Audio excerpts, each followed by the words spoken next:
Berjalan menyusuri kebun kopi yang rimbun akan memberikan pengalaman yang tidak terlupakan. Sesekali kamu bisa mencoba berfoto selfie di antara suburnya perkebunan kopi.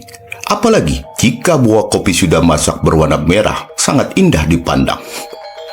Setelah perjalanan beberapa puluh kilometer, kita akan menemukan aliran air terjun yang menawan dengan ketinggian sekitar 20 meter.